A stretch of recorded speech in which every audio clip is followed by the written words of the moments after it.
സിത്താരയെ അനാഥമാക്കി MT മടങ്ങി. പൊതുദർശനം വേണ്ട എന്ന MTക്ക് കാർക്കശ്യമുണ്ടായിരുന്നുവെങ്കിലും ആയിരങ്ങൾ പ്രിയ എഴുത്തുകാരനെ കാണാനെത്തി.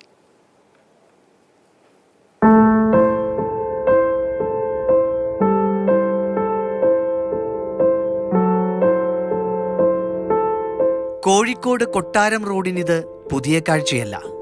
മമ്മൂട്ടിയും മോഹൻലാലും കമൽഹാസനും മുഖ്യമന്ത്രിയും കേന്ദ്രമന്ത്രിമാരും മുതൽ പാളയത്തെയും മിഠായി തെരുവിലെയും കച്ചവടക്കാരും ബീഡി തീർപ്പുകാരും എഴുത്തുകാരും ഉൾപ്പെടെ പലരും വന്ന് കണ്ട് കുശലം പറഞ്ഞ അനുഗ്രഹം തേടിയ MTയുടെ സിത്താര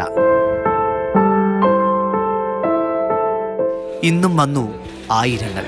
പക്ഷേ മൂകമായിരുന്നു. പലർക്കും വാക്കുകൾ ഇടറി.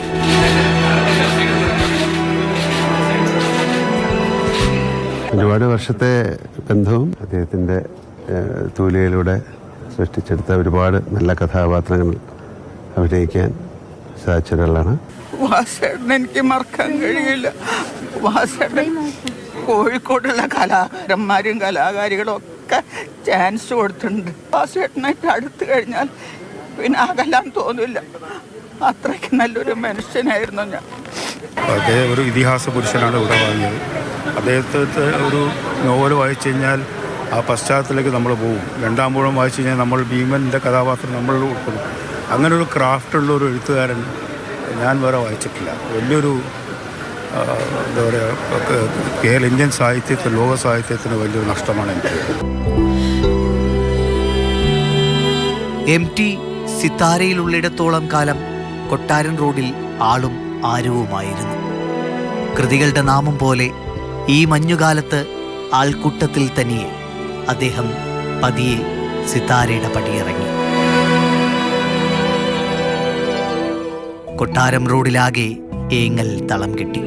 സ്വപ്ന പദ്ധതിയായ രണ്ടാമൂഴത്തിന്റെ തിരക്കഥയായിരുന്നു സിത്താരയിൽ വെച്ച് അവസാനമായി MT പണിക്കുറ്റം തീർത്തത്. വെള്ളിത്തിരയിൽ അത് കാണാതെയാണ് അദ്ദേഹത്തിന്റെ മടക്കം. ഈ സിത്താരയിൽ വന്നുകൊണ്ടാണ് ഞാൻ ആദ്യമായിട്ട് അദ്ദേഹത്തിനോട് രണ്ടാമൂഴം എന്നുള്ള ആ മഹാകാവ്യത്തിൻ്റെ സ്ക്രിപ്റ്റ് തരുമോ എന്ന് ചോദിക്കുന്നത്. അത് സിനിമയാവാത്തതിൽ ഏറ്റവും കൂടുതൽ നിരാശ, ഒരു പക്ഷേ എന്നെക്കാട്ടും കൂടുതൽ വലിയ നിരാശ അദ്ദേഹത്തിനായിരുന്നു. MTയുടെ പേരിനൊപ്പം ഹൃദയത്തിൽ കൊത്തിവെച്ച വിലാസമാണ് സിത്താര. മൂത്ത മകളുടെ പേര്. വിട പറയുമ്പോൾ കൂടെയില്ല എങ്കിലും പിടഞ്ഞിട്ടുണ്ടാകും ഇരു ഹൃദയങ്ങളും തീർച്ച. CK Vijayan, Mathrubhumi news, Kozhikode.